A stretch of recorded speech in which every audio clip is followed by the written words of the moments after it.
सीतारमण लोकसभा में आज आम बजट पेश कर रही हैं। इस बार के आम बजट में बिहार का दबदबा देखने को मिल रहा।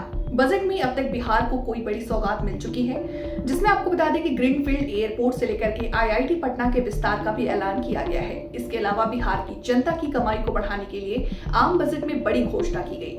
अपने तीसरे कार्यकाल में निर्मला सीतारमण ने बिहार के लोगों को खूब सौगातें दी। अब इस बजट पे भी बिहार की जनता क्यों नाराज है और उन्होंने क्या कुछ कहा, इसको लेकर के हमारे रिपोर्टर ने ग्राउंड जीरो पर लोगों से बातचीत किया। आम बजट को लेकर के गोपालगंज के लोगों ने क्या कुछ कहा, देखिए इस रिपोर्ट में। नमस्कार, आप देख रहे हैं गुड मॉर्निंग न्यूज और मैं आपके साथ हूं गोपालगंज से शैलेंद्र कुमार।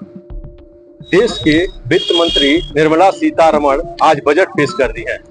इस बजट में सबसे बड़ा जो राहत है वो ये दिया गया है कि मध्यम वर्ग के जो लोग हैं उनके 7 लाख रुपए तक टैक्स पे में राहत था, जो कि अब इसको बढ़ा के 12 लाख रुपया कर दिया गया है।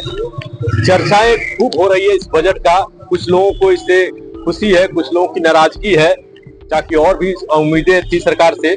क्या बात लोगों के बीच हो रही है कि चाय के दुकान पे अक्सर चर्चा होता है, तो हम भी एक चाय के दुकान पे हैं और कुछ लोगों से बात करेंगे कि क्या इस जो 7 लाख को बढ़ा के 12 लाख किया गया है, इसको आप कैसे देखते हैं, क्या कहेंगे इस बजट के बारे में? बजट बहुत बढ़िया है। सरकार ने जो बढ़ोतरी किया है 12 लाख का, इतनी कल्पना आम मध्यम वर्गीय लोगों को भी नहीं थी।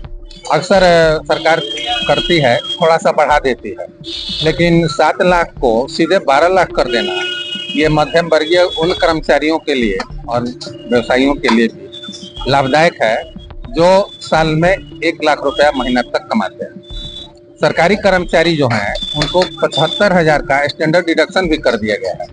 इसका अर्थ हुआ कि सरकारी कर्मचारी 12,75,000 तक अगर कमाते हैं तो उनको कोई भी टैक्स नहीं देना पड़ेगा और बाकी का टैक्स स्लैब भी हटा दिया गया है, जिससे बहुत राहत है। और भी तमाम तरह के लोग हैं, उनसे भी बात करूंगा कि सिक्के की 2 पहलू होती है और समाज में और हर तरह के लोग हैं। तो कुछ लोग और हैं। आपका क्या नाम हुआ और इस बजट से आप कितना खुश हैं? मेरा नाम मोहम्मद असलम हुआ और यह बजट जो है खासतौर से मिडिल क्लास के लिए यह एक धोखाधड़ी का बजट है। ठीक है कि 7 लाख से बढ़ा करके 12 लाख रुपए कर दिया गया है, लेकिन वह 12 लाख की आमदनी की जरिया क्या है? तमाम तरह का टैक्स जो है कि ये मध्यम वर्ग देता है, मगर उसके बच्चों के शिक्षा के नाम पर जो है कि ये सरकार का बजट क्या हुआ, उसके स्वास्थ्य के नाम पर बजट क्या हुआ, ये तो सब शून्य है। उसके बच्चों के उज्जवल भविष्य के लिए सरकार के पास क्या है?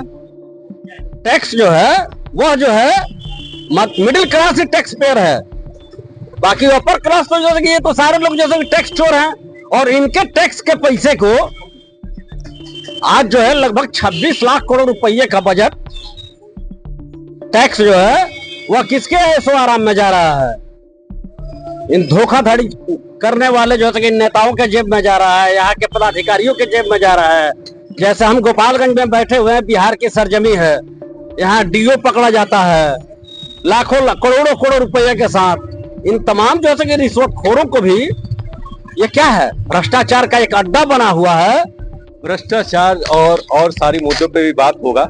सबसे बड़ी बात इनके द्वारा कहा गया है कि टैक्स में छूट दिया गया है, 7 लाख को बढ़ा के 12 लाख किया गया है, लेकिन वो सिर्फ इनकम टैक्स में छूट दिया गया है। आप तो ऐसे एक माचिस से लेकर अगर मोटरसाइकिल, कार कुछ भी खरीदते हैं, दवा खरीदते हैं, कुछ भी खरीदते हैं तो आप टैक्स देते हैं। कुछ लोग और भी हैं, क्या कहेंगे इसके बारे में?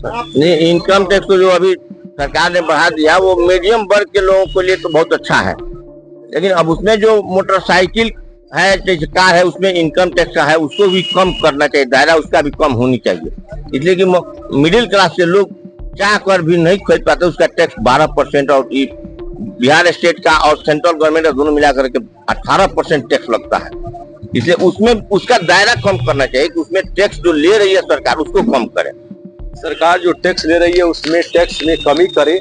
सबसे बड़ी बात यह है कि सरकार को आम जनता, चाहे वो साल का 10,000 रुपया कमाने वाला हो या साल का 12 लाख रुपया कमाने वाला हो, हर आदमी किसी ना किसी माध्यम से टैक्स दे रहा है। ये अलग बात है, ये इनकम टैक्स के साथ और टैक्स दिया जाता है वो नहीं दे रहा है, लेकिन टैक्स वो दे रहा है। और लोगों की यह भी उम्मीद है सरकार से कि अगर हमसे टैक्स ले रही है, टैक्स का पैसा ले रही है, तो उस पैसा से हम लोगों का समुचित व्यवस्था होना चाहिए, शिक्षा का व्यवस्था होना चाहिए, स्वास्थ्य की व्यवस्था होना चाहिए, क्योंकि टैक्स से सरकार को मूलभूत सुविधाओं को बेहतर करने का ही सबसे बड़ा एक जरिया है। जो कि टैक्स से पैसा आता है, अगर सरकार इस तरह का कार्य करती है तो बढ़िया रहता है, लेकिन इस तरह से नहीं देखा जा रहा है। स्वास्थ्य हुआ, शिक्षा हुआ, या और जो भी है, सड़क है, बिजली है, पानी है, आमतौर पे इसको लेके प्रदर्शन करते हुए लोग नजर आते हैं। तमाम तरह के लोग दिक्कतों का सामना कर रहे हैं। तो इस जो बजट आया है, इसमें कुछ लोग खुश हैं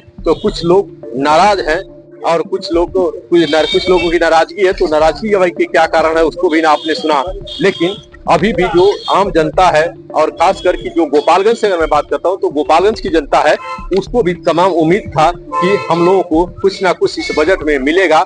अब देखने वाला बात है कि ऑफिशियल घोषणा तो नहीं हुआ है, अब गोपालगंज की जनता को और आम जनता को क्या और सुविधा इस बजट में सरकार के द्वारा दिया जा रहा है। आप देख रहे हैं गुड मॉर्निंग न्यूज और मैं आपके साथ हूँ शैलेंद्र कुमार।